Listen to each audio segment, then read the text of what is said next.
नमस्कार, आप देख रहे हैं एवी न्यूज। एवी न्यूज में हम आए हैं एक संजय शर्मा जी को लेकर के। संजय शर्मा जी तरारी विधानसभा से ताल ठोक रहे हैं और कहें जो बिहार एक बार फिर चुनावी मोड पे आ गया है, कहें चाहे वो राज्यसभा चुनाव हो या आगामी होने वाले विधानसभा उपचुनाव। और ये तरारी से अपने आप को कैंडिडेट कह रहे हैं और ये हैं वैसे जेडीयू में, और जेडीयू में 2016 में ज्वाइन किए और इनका कहना है जब मुख्यमंत्री ने इनको कह दिया है तैयारी कीजिए, और इधर वो सीट बीजेपी की तरफ जा रही है या एनडीए में बीजेपी को वो सीट मिली, क्योंकि पिछले बार भी बीजेपी वहां से लड़ी थी। ठीक है, तीसरे नंबर पे आई थी, सुनील पांडे दूसरे नंबर पे आए थे। और कुछ पॉलिटिकल सिचुएशन ऐसा हुआ कि पशुपति कुमार पारस ये सीट की मांग कर रहे थे सुनील पांडे को आगे करके, इसलिए बीजेपी ने पशुपति कुमार पारस का हथियार ही छीन लिया। लेकिन उस हथियार छीनने का घाटा जेडीयू या कहें संजय शर्मा जी को हो रहा है। संजय जी, आप जेडीयू के नेता हैं, आप राजनीतिक सलाहकार भी हैं पार्टी में, और आपका कहना है जो मुख्यमंत्री ने कह दिया है आपको चुनाव लड़ने के लिए, तो एक तरह से ये विद्रोह नहीं हो जाएगा? देखिए, किस विद्रोह की हम बात करें? हम अपने राजा का सुने, अपने मालिक का सुने, अपने मुखिया का सुने कि विद्रोह की बात करें? हमने तो कभी विद्रोह का बात किया नहीं। हम तो विद्रोह खत्म करने वाले बात करते हैं। राजनीतिक जीवन में आने के बाद भी या उससे पहले भी जहां विद्रोह होता है हम लोग जाकर शांत करने का काम करते हैं, विद्रोहियों को भगाने का काम करते हैं, उनको अलग करने का काम करते हैं। तो हम विद्रोह की बात तो कभी कर ही नहीं सकते हैं। हमने माननीय मुख्यमंत्री श्री नीतीश कुमार जी से आरजू विनती किया था कि तरारी विधानसभा श्रीमान बिहार में सबसे पिछड़ा हुआ अगर विधानसभा कोई है तो आज के डेट में तरारी विधानसभा है। और आपने हजारों लोगों को एमएलसी, एमएलए, एमपी, मिनिस्टर बनाया, तो क्या देश का सैनिक, आपका सैनिक, तरारी विधानसभा का सेवक, तरारी का बेटा, क्या सेवक तरारी का नहीं बन सकता है? एक बार सिपाही पे विश्वास कीजिए, जिस सिपाही ने देश की रक्षा की हो, और जिस सिपाही ने आज भी देश का रक्षा कर रहा है, हमारे जैसे लाखों सिपाही देश की रक्षा कर रहे हैं, तो पूरे देशवासियों को जिस सिपाही पे विश्वास है, तो क्या हमारे माननीय मुख्यमंत्री जी को सिपाही पे विश्वास नहीं होगा? संजय जी, आप सेना में भी 21 साल रहे सर, काफी लड़ाके होंगे, क्योंकि सेना में रहने का मतलब है दुश्मनों को कहें जो एक तरह से दांत खट्टे कर देना। तो वैसी स्थिति में अब आपकी आगे की क्या रणनीति होगी? क्योंकि ये सीट तो बीजेपी के चली गई और सुनील पांडे आज ही ज्वाइन किए हैं बीजेपी, और बहुत तामझाम के साथ, और अपने बेटा के साथ शायद कहा जा रहा है वो खुद न लड़े, अपने बेटे को लड़वाएंगे। देखिए सर, मुझे अपने विश्वकर्मा स्वरूप मुख्यमंत्री श्री नीतीश कुमार जी पे आखिरी सांस तक विश्वास है, और हम ही को नहीं है, हमारे 13 करोड़ बिहार के जनता को विश्वास है, जिन्होंने बिहार का तस्वीर बदल दिया, बिहार के लोगों का तकदीर बदल दिया। वैसे इंसान पे, वैसे मुखिया पे जो हमारे पिता तुल्य हैं, हम क्यों ना विश्वास करें? और मैं अंतिम सांस तक, अंतिम क्षण तक मुझे माननीय मुख्यमंत्री नीतीश कुमार जी पर विश्वास है, चूंकि मैं उनका एक सिपाही हूं। लेकिन अगर विश्वास टूट गया तो फिर आपकी अगली रणनीति क्या होगी? देखिए, अगर वो सीट बीजेपी को चला गया और एनडीए में रहते हुए नीतीश कुमार अगर गठबंधन धर्म का पालन करेंगे, क्योंकि बीजेपी ने भी कहें जो दो लोकसभा सीट को त्यागा, शिवहर और सीतामढ़ी, दोनों सीट जेडीयू को बीजेपी ने दे दिया, तो वैसी स्थिति में नीतीश कुमार तो एनडीए में रह के उनके साथ विश्वासघात तो नहीं करेंगे, तो वैसी स्थिति में आपकी क्या योजना है? देखिए, हमारी जो विश्वास है, उस विश्वास पे अगर कहीं से ठेस पहुंचता है तो उस वक्त क्या होगा, उस समय क्या रणनीति होगी, हम आगे आपके चैनल को बताएंगे।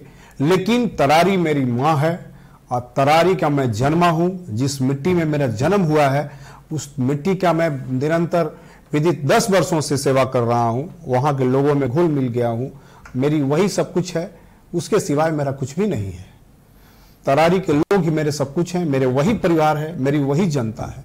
तो तरारी मेरी माँ है, तो माँ से बेटा किसी भी हाल में अलग नहीं हो सकता है। और माँ से बेटा को अलग करने के लिए अगर किसी ने प्रयास किया तो जनता मालिक होती है। इसका मतलब आप चुनाव लड़िएगा? उसी जनता पे विश्वास है, उसी जनता जनार्दन। चुनाव लड़िएगा? मैंने तो पहले ही कहा, मैंने तो ऐलान कर दिया है। पहला कैंडिडेट तरारी विधानसभा में मैंने ये ऐलान किया कि माननीय मुख्यमंत्री जी के आदेशानुसार मैं प्रेस कॉन्फ्रेंस करने आया हूं और मैं एनडीए से चुनाव लड़ने का ऐलान करता हूं। अब एनडीए को देखना है, माननीय मुख्यमंत्री जी को देखना है, माननीय प्रधानमंत्री जी को देखना है, जिस माननीय प्रधानमंत्री जी पे पूरे विश्व को नाज है, पूरे भारत को नाज है, और वैसे मुख्यमंत्री को जिसको पूरे बिहार के लोगों को नाज है।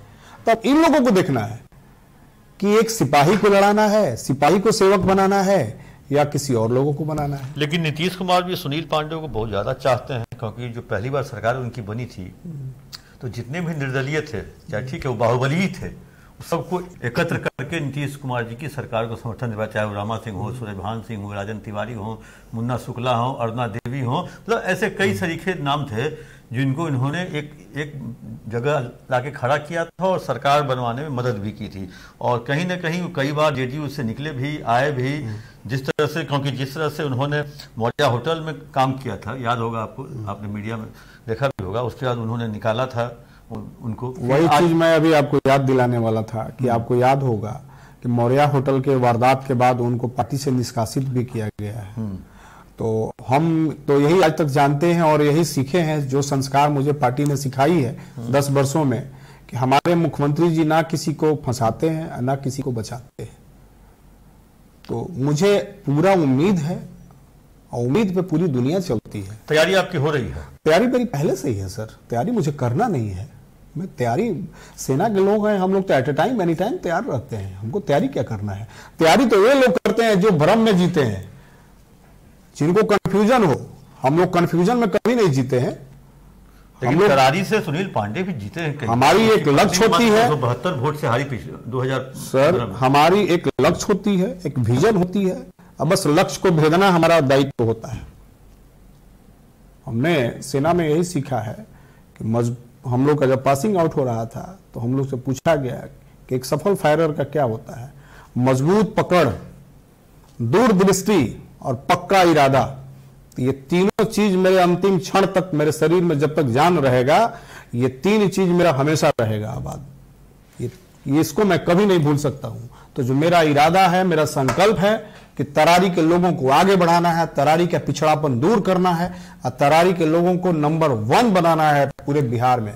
ये मेरे शरीर में जब तक जान है, ये मैं करके ही रहूंगा। अच्छा संजय जी, एक चीज बताइए, गठबंधन धर्म का पालन नहीं करेंगे क्या नीतीश कुमार? और आपके लिए उन्होंने जुबान दे दी है तो गठबंधन धर्म अब तो हमारे माननीय हैं, हमारे मुखिया हैं, हमारे मालिक हैं, हमारे राजा हैं। अब उनके ऊपर सब कुछ छोड़ दीजिए। हम चुनाव आप लड़िएगा, ये किन प्रकार आपको चुनाव लड़ना है? सर चुनाव में लड़ूंगा, चुनाव में लड़ूंगा। मैं पहले भी मैंने बता दिया, अपने मां के साथ बेटा कभी गद्दारी नहीं कर सकता है। जब मैं अपने देश के साथ गद्दारी नहीं किया हूं तो अपने प्रदेश के साथ कैसे कर सकता हूं? अपने विधानसभा के साथ के लोगों के साथ कैसे गद्दारी कर सकता हूं?